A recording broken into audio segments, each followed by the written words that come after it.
So Liam Cahill is expected to be ratified as the new Waterford senior hurling manager next week.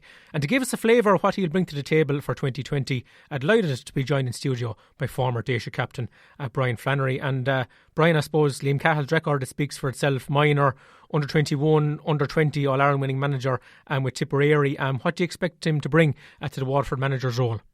Yeah, I suppose, look, as you mentioned, Tomas, his CV at underage hurling is exemplary.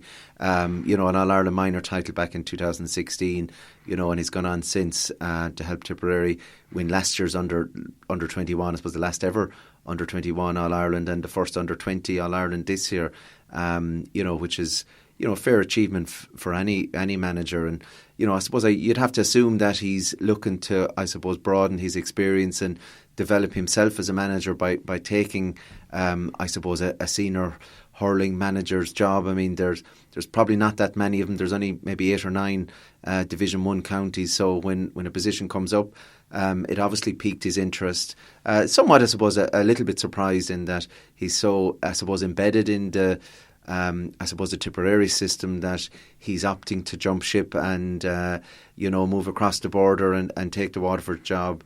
But I suppose, look, the rumours were circling for certainly the last few days. And, I suppose from a Waterford point of view, it is an exciting appointment. If there was a vacant position for the job in Tipperary, who were current All-Ireland champions, Liam Cahill's name would be at the top of the list. So, he has great credentials and has had great underage success. So I presume it's he'd look on it as a natural step to take, a high-pressured senior job. Yeah, from what you've seen, Brian, from those Tipperary underage teams in recent years, what type of manager would you describe him as? Yeah, look, I suppose talking to even people from home and that and underage players that have worked with him, I suppose, look, he is loyal to players who gives their all for him and for the jersey. Certainly, he's certainly a very strong personality. I know back in his early days as Tipperary minor manager, he did come in for a lot of criticism, and I know he went public in an interview, talking about the I suppose the pressures and getting phone calls from angry parents when their Johnny wasn't on the team. And I think his phrase he used at the time was, not all geese turn into swans. And look, I suppose any of us that has been involved with underage teams of any sort, club or intercounty, dealing with angry and difficult parents is probably commonplace, but very much his own man. And I think we've also seen, I suppose, in Tipperary, he's pushed the agenda in relation to the dual players as well. I know initially the Tip County Board would have been very supportive of dual players, particularly at minor level, but once Tipperary, they lost 2 All-Irelands, a hurling and a football minor All-Ireland into 1 year, I think Liam himself took the decision that he was only going to select players that were 100% committed to the minor hurling panel, and that would have caused a little bit of a stir at the time. And again, he's a pragmatist in that, once that particular year in 2016, once the Tipperary minor footballers were knocked out of the championship, he did go back and brought 3 or 4 of the dual players back onto the hurling panel, and some of those players, like Mark Keogh, were hugely influential in Tip winning that All-Ireland minor. So, he's certainly very strong in his principle and his own opinions, but he's a pragmatist as well. And I suppose, he's definitely a man that's, focused on winning. And I'm sure if he's, going to be, elected at the next county board meeting, winning for Waterford will become his first priority. And looking back to his playing days, Brian, like he was an All-Star in 96. He also... I think he's in first year hurling in 96. Yeah. He scored a goal in his debut in Welsh Park. Like you would have hurled against him many times for Waterford. Can you remind us what type of player he was? Yeah, look, I mean, very skillful. I think people remember him maybe wearing that bright yellow helmet that's become commonplace in a lot of the Tip forwards in recent years. Certainly he burst onto the scene, and to win an All-Ireland in his first year, I suppose showed how big impact he made. And then I suppose for probably a 10-year period, with different managers coming and going at Tipperary at the time, he would have been on and off the team at certain occasions. He's from the Ballingarry club in South Tipperary. He'd certainly be no shrinking violet as a player himself, and his persona, I suppose, as manager with underage teams in Tipperary would be that of somebody who's, as I said, a very strong individual, but loyal to the players who I suppose are loyal to him. I imagine when he comes to Waterford, I suppose, look, the first thing he'll probably tell all the players is that, you know, he's coming with I suppose a blank sheet, and it'll be a clean start for everybody. So players who might have been out of favour in recent years will get an opportunity.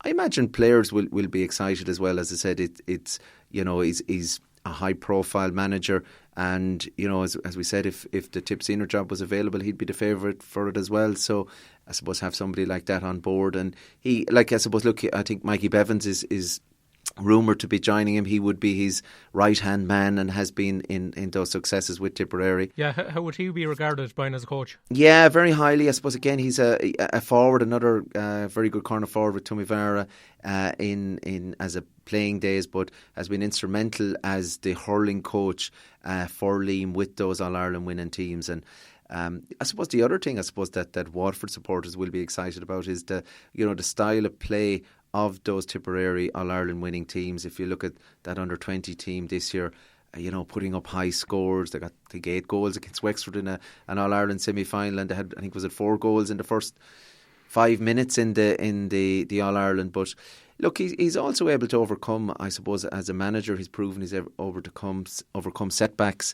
I think if you remember last year in the under-21 Munster final, Tipperary suffered a 12-point defeat to Cork, and he was able to gather that panel, get them back working, and to reverse the decision against Cork in last year's under-21 All-Ireland down in the Gaelic grounds in Limerick. So he's shown that on a couple of occasions. I know Waterford beat a Liam Cahill managed minor team in Welsh Park, and they recovered after to win that All-Ireland. So he's definitely displayed great hurling acumen, resilience, but he's, as I said in his interviews and dealings, he's very much a very strong personality, and I imagine would be a very strong personality in the Waterford dressing room. Yeah, and brings a strong CV to the table as well. Would you feel for Peter Queally? This is the third time he's after missing out on the top job, as it were. He was after assembling a pretty formidable backroom team, Brian. Yeah, I mean, look, Peter has made a huge contribution to Waterford hurling and continues to do so, and please God will continue for many years to come as well.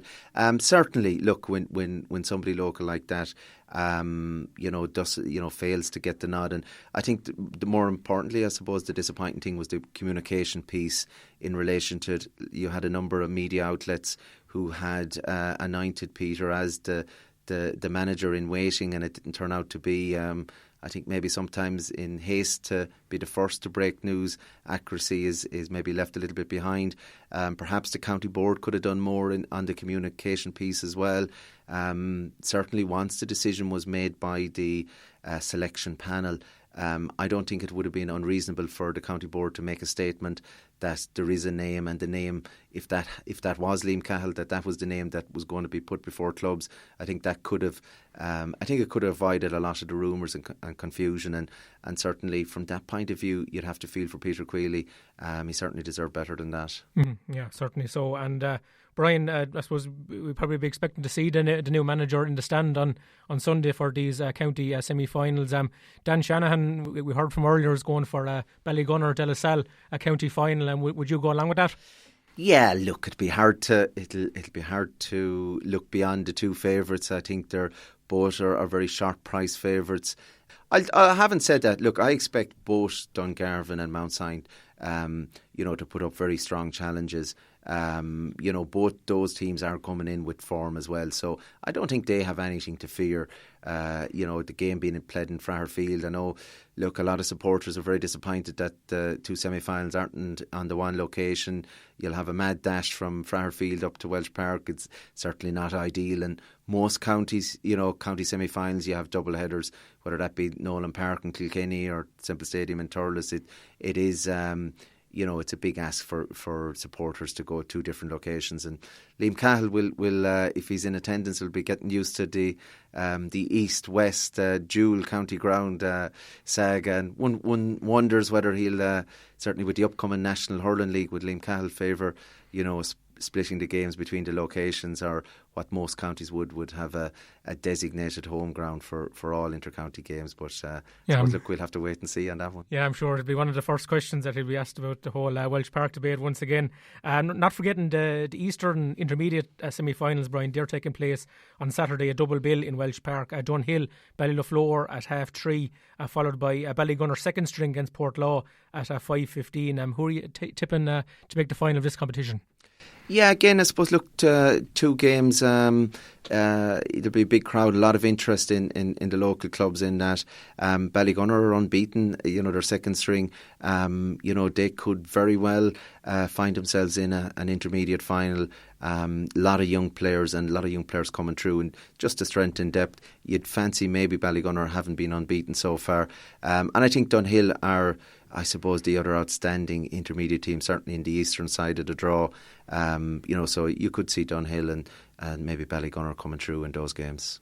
And in terms of hurler of the year, Brian, finally, Dan went for Seamus Callanan earlier. Who would your vote go for? Yeah, look, I think Seamus Callanan, I think this is his third time being nominated for hurler of the year.